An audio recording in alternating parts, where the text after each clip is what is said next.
I trust them. Huh? Dumala, welcome to the best show ever show featuring Myticia Moodley. Matsoso. KO the Rock Top. We'll be discussing Trevor Noah's book, Born a Crime, which can be described as a South African autobiography. What happens, Ms. Myticia? Trevor Noah describes his life, trials, and tribulations as a young first-generation coloured South African during the apartheid era. He describes his childhood growing up in a predominantly black neighbourhood in Soweto. His schooling experience describes education in South Africa, in private and Model C institutions, and how children viewed integration in comparison to their educators. He was 6 years old when Nelson Mandela was released, and 10 years old when democracy was declared. He places an emphasis on the impact of language in his upbringing and learning how to use it as a holistic means of communication throughout the book. He also describes his relationship with the Christian faith and its impact on one of the most prevalent figures in his life, his mother. Growing up mixed race, Trevor truly had one of the most diversified and culturally enriched experiences of life for such a young person. K.O., what do you think the purpose of this book is? I feel that the purpose of this very book is to educate people on what it really means to be a human being on the planet. Also, it is a look at what South Africa was like during the apartheid years, especially an insight into Trevor Noah's upbringing. Lineo, who is your target audience? Okay. Personally, I feel like the target audience was the American people, because then in every aspect of the book he would have to describe it in the American form, and then he would go about this is this, and in America you'd call it this, and it was kind of like he was focusing more on that audience than us, South Africans. But then at the end of it all, it is also for those who are trying to fit in, people of color who are trying to fit in and trying to find their their social identity. So yeah, that's the target audience for this book. So okay, can you please name the characters? Trevor Noah, of course. Francis Noah was his grandmother. Patricia Nompula Noah, which was his mother. She was the neolizer. Robert Noah, the father. Francis Noah, the grandmother. Temperance, the grandfather. Kuku, Lumisi, Abel, Andrew, Isaac, Wolani was a cool guy. Tom, and Teddy. This is a lot of people. Who was your favorite character and why?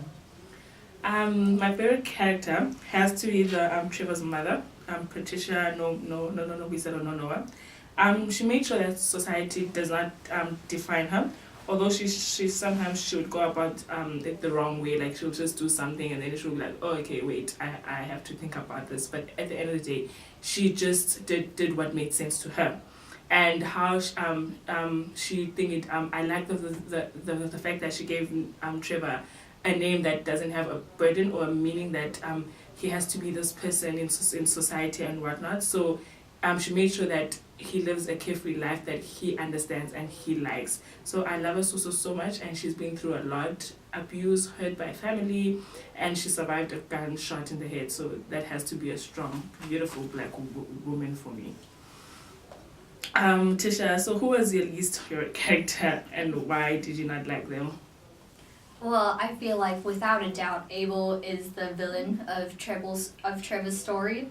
It was his stepfather. I don't believe that people are innately evil but Abel's actions, even told from Trevor's subjective point of view, are really, they have no good intention. He was a troubled man, I accept that, and he experienced racism firsthand. But this does not excuse a lot of his behaviors, like beating one of Trevor's bullies, a child, to a pulp, and shooting his mother in the back of the head. I also think his manipulation and control over Patricia was sickening in certain incidents, where he refused to fix her car, like controlling her freedom of movement, not allowing her to attend church, or allowing Trevor to visit his father. I think Abel viewed this as an insult to his manhood, which I think succinctly describes a fragile masculinity. Abel was a violent man, whether drunk or sober. And another defining element of his character for me was when Trevor describes how he repeatedly kicked their dogs, especially Fufi, because she always had such a forgiving nature, and I really think that how people treat animals speaks a lot to their character. Ko, how did the different characters make you feel? Fufi made me feel good inside because she was such a loyal animal. Trevor was pretty nice. I enjoyed his presence. But in general, they brought a much needed texture to the story. A more realistic and holistic view at the time Trevor was in. As people that do not know much about apartheid, it gives us more perspective, and it also assists in giving us how time around then functioned, as in what people did, how they did it, and why they did it, the reasons behind these things. They also make me happy, as they also display life is the same wherever you go. You bring in hatred and discrimination. Things are very difficult for everyone. People go through unnecessary nonsensicals all the time. Whereas when you're positive, things are better, things improve, people come together, colors mix. Do you know what was your favorite part of the book and why? Okay, my favorite part has to be when Trevor decides to leave the house. When he was just like to his mom, I can't do this anymore. Like, because the mom tells him that she's pregnant with the third born for her, but the second born for Abel. Yeah. So then so he's just like, why would you wanna be stuck with this man again? Why would you wanna give this man a child again? So for him, he didn't understand why his mom was going through all of this stuff, and he was just like, Mom, I can't have to go and just leave you. The reason I like this part is because how the mom reacts. It's just like how she's like, it's fine, I understand. Because for some, it'll just be like, you're not going anywhere or whatever, like kind of be like, I hate you or something. But she was just like, it's okay, it's fine, you can go. And that shows from the beginning how a team they were. Like, they understood each other's weaknesses and each other's strengths. So at that time, the mom saw that, you know, if my child stays here, he'll become a monster because of Abel's actions and all of that. So for me, it has to be that part. So Myticia, were there any funny and scary parts? If yes, please explain. If no, explain also. Well, listening to the audiobook, I think that overall Trevor's storytelling adds a layer of comic relief to serious issues like race, gender, and religion even. The parts that stood out for me was every conversation he had with his mother about God and God's will, emphasizing the incident where he pooped on the floor and the community gathered in prayer to expel the demons from their house. I think it was funny, but it also sheds a necessary light on others' belief systems before colonization. And a scary part for me, not having been alive during the apartheid time, was the regimes of classification of one's race based on a pseudoscience. The ability for a person to be black one day and then colored the next, and where they still regarded white as being the ideal race. I think race is a construct, but there are real consequences of that, and it stems from institutions that strive to create the power dynamics between people.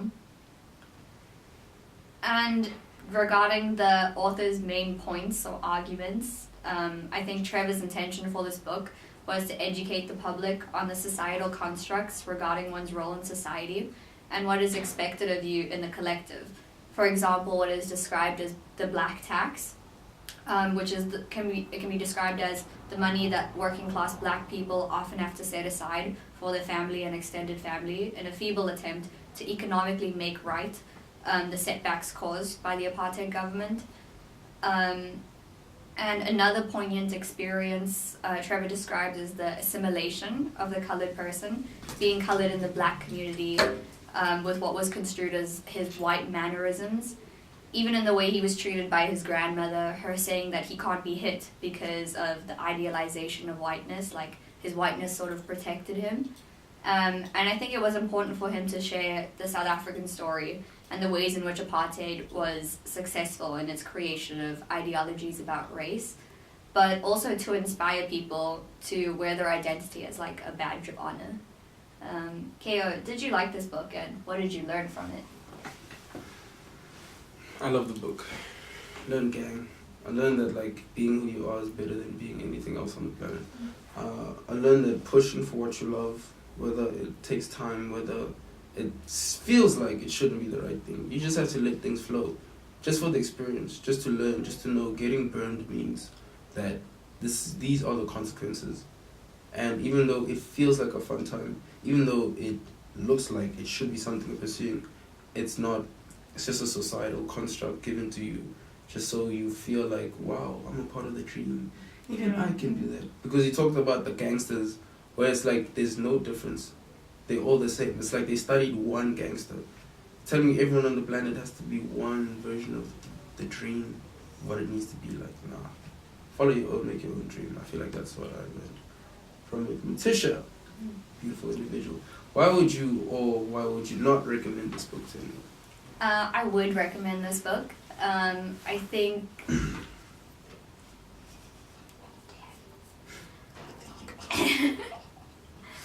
I think it's important for people to hear these stories from Trevor's life. His perspective on issues shows an insightful look into the apartheid regime and the system's residue that's been left behind. He explains issues in a way that make people understand his hardships through the use of like analogies and comparisons. And his story is really touching, and I think it adds a layer to his comedic endeavors. Given that his international success, the South African story and lived experiences, I think they need to be shared, they need to be heard, and they need to be acknowledged. Keo, how does Trevor challenge the reader to make change? I feel like as anyone with eyes, we are challenged to see the world differently. As anyone without eyes but have ears, we hear the difference, the distinctions. I feel like it challenged everyone on all sensory levels. Because in some stages he talked about how places were sensory overload, like when I was in Alex, like everything was engaged. And I feel like that's what we should do as the new South Africa in order to actually really change our environment and change like the place we live in, this institution or other institutions. Like we have to be engaged. So, Lineo, what personal experiences do you have relating to this book? Actually, I've got like two. And I love the mom, so it'll always go back to her. It's how with the how Trevor had to go to church all the time. It was the same thing with my mom. Like she would always be like, we have to go to church. Everyone wake up. We're going to church. And until I was 16, I was like, I want to go to another church. And she didn't understand. She was like, no one is going to another church and stuff like that. But it's not similar stories in the sense of Trevor was just like, why do we have to go to church every day? But for me, it was just like, I don't want to go to this one, I want to go to another one. But it was always testing your faith in a way, because then she would ask me, what do you see in this church that you didn't see in my church? So it was always those questions, and I'm just like, okay, can I just go to my own church? And another thing has to be how the tag team between the Trevor and his mom. With my mom, I know that if I do something wrong, she'll beat me up, but then she'll come back and be like, oh, how was your day? I was like, you just beat me up though, why would you ask me how was my day? So all of those stories, it was kind of like, okay, like I feel like, okay, my mom is also closer, and Trevor's mom is also closer. I feel like it's just that thing of, they deal with you now and they move on. Like, they don't have to dwell on the same thing all the time. So for me, yeah, all the time I'd read it and I'd be like, oh my gosh, that's my mom. But yeah, I feel like those were my personal experiences. So Myticia, give examples from the text that describes the causes of prejudice, discrimination, and inequalities. I think in the book there are just like way too many to like describe and go into detail. But I think there were a few of them that like stood out for me. So I think the first was when he immediately starts off with describing how he was thrown out of the minibus. And I feel like that shows like how black people were made to turn on other black people. And that was like the intentions of apartheid, basically. And although Trevor was favored in the scenario of theft with his friend Teddy, I think it's still an example of discrimination because it was purely discrimination based on his appearance. The pencil test, I think, was a huge form of discrimination, and the ability to like navigate between races during like such a trying time for South Africa. Another thing was like the cheese boys, they were referred to as those who are able to afford like a well-to-do standard of living. Yet there was discrimination between like being from the hood and then like being from the suburbs. Like you couldn't navigate both of those. But there's also like things of like the increasing unemployment rate of the like unskilled black man in South Africa, which is like a direct result of apartheid. And I think the last one is Patricia facing the inequality of being a woman. I think she fought the patriarchal system with mockery. She was never a docile woman. And although when she was struck by Abel and she went to go file a report, the like proper enforcers of the law refused to take her seriously. And I think the officers were like men first and then policemen.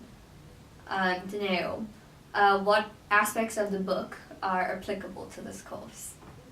Okay, so for me, I identified the social identity theory because without Trevor